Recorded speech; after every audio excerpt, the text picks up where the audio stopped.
I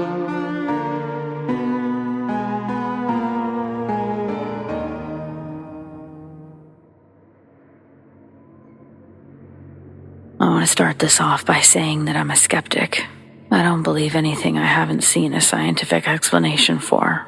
And I even thought hypnotism was a scam until I got to know a hypnotist, and I saw it work for real. I typically rationalize anything which cannot be explained by referring to nebulous explanations based on chance reflections of parallel universes. However, even though the episode I'm about to relate happened over 25 years ago, it's still very clear in my memory. I was 18 at the time. I'd recently acquired a full driver's license, and I'd borrowed my father's car, taken a few friends to a pub out in the countryside for a couple of quiet drinks on a Saturday night. After the pub closed, which it did after 10:30 p.m. in those days, we drove to a nearby town in search of a snack.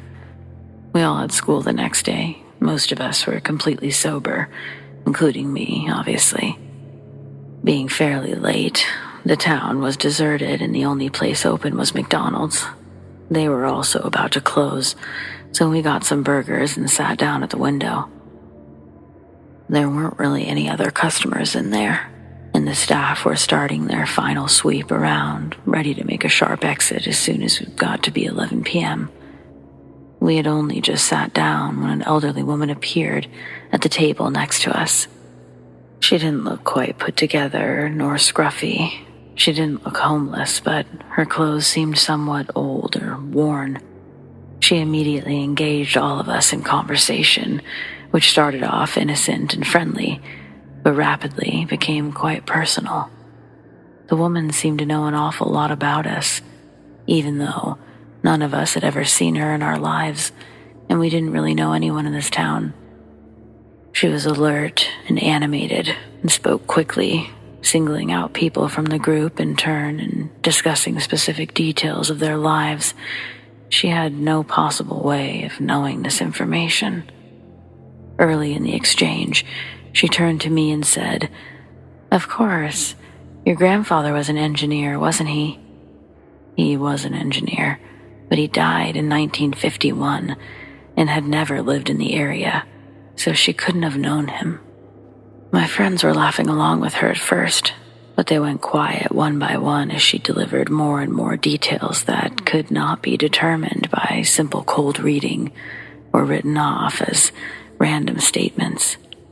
Unlike a fairground fortune teller, her statements were very specific, and she dominated the conversation in a way that someone mining for information would not.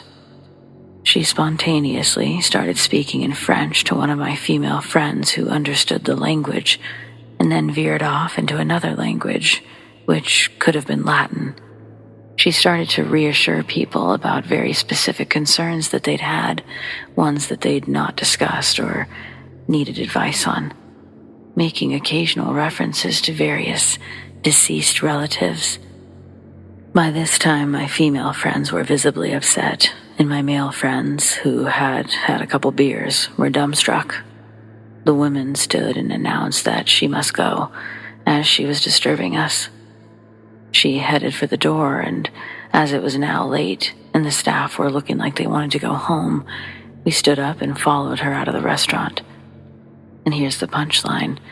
I was no more than a few paces behind her as she went through the first two doors leading onto the street. The exit was on the corner of the building and opened onto the intersection of two shopping streets. There were no other doorways, alleyways, or streets, none that could conceal anyone near the exit. But when I got outside, the woman had disappeared. All there was were two completely empty streets. No cars, no pedestrians. Just shops closed for the night. Every time I've been back there since, I stood there and wondered where she could have gone. We had a 15-minute journey home in the car, and there were floods of tears. Everyone was hysterical. I guess you had to be there, but it was scary in a deeply unsettling way.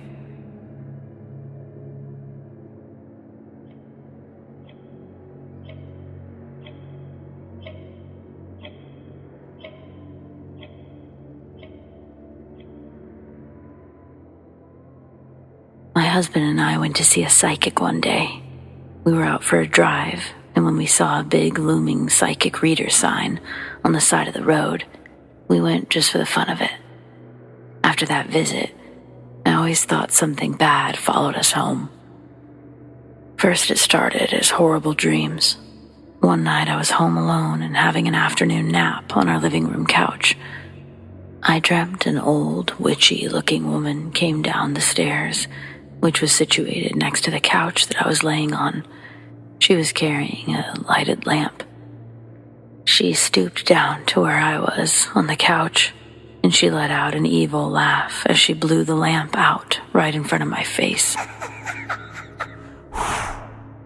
I dismissed it as a really bad, evil dream. However, things soon escalated. One late night, when my family was fast asleep and I was having a midnight snack downstairs, my son's electrical toy started, and it started moving across the floor. I just dismissed it as wonky batteries. We moved soon afterwards to another house, but it felt like it kept following us. Things were getting worse. My husband's health started to get bad. He would have mysterious, excruciating back pain that came and went. Insomnia attacks for both of us that lasted several months. My young son, he would have night terrors that would make him run to our room with a bloody nose, night after night, forcing me to start sleeping in his room for several years. He was sleepwalking, and good thing I managed to catch him as he was headed toward the stairs. When I reached him, he was still sleeping, but he was very agitated and said, I'm dead, and I can't find my way back." My husband and I were both present when that happened, and my son was only 10 years old at the time. Then it started mimicking family members. It would mimic me when I was away at work early, and my husband slept in as he was unwell. Someone who looked like me sat by the bed with her back towards him, and then just left the room as he called out to her. It mimicked my son, entering my bedroom one morning, playfully suffocating me with a comforter. I chased after him, found my son fast asleep on his bed. One time, on a weekend, I took an afternoon nap as my husband watched TV downstairs. He came rushing up the stairs and barged into the room. When I asked him why, he said he heard me calling out, screaming, a blood-curdling scream. He got worried. Apparently, my son, who was in his room, heard it too. I never screamed. Once we confirmed it wasn't our neighbors, we didn't really know what to do, so we just brushed it off. This thing would lock doors daily with no explanation, and we would have to pry them open with a screwdriver. It would make fire alarms go off randomly. There is a room upstairs that we use for guests, in which my mother-in-law uses when she comes to visit. It felt like an epicenter of ghostly activity. If you walk past it, you would feel like someone is chasing after you. By the way, my mother-in-law stayed in that room for 6 months while visiting us, and when she left, she got diagnosed with oral cancer, and she's a health freak. I'm not saying it doesn't happen, but it's odd. One time, I slipped down the stairs and hurt my back as I walked past that room. Another time, I brought a wrought iron St. Michael's medallion home. I wore it while sleeping as a bracelet one day. When I was racked by an irrational fear and I couldn't sleep, I fell asleep, and towards the morning, I removed the bracelet and kept it under my pillow. When I woke up the next morning and looked under the pillow, it was all in pieces.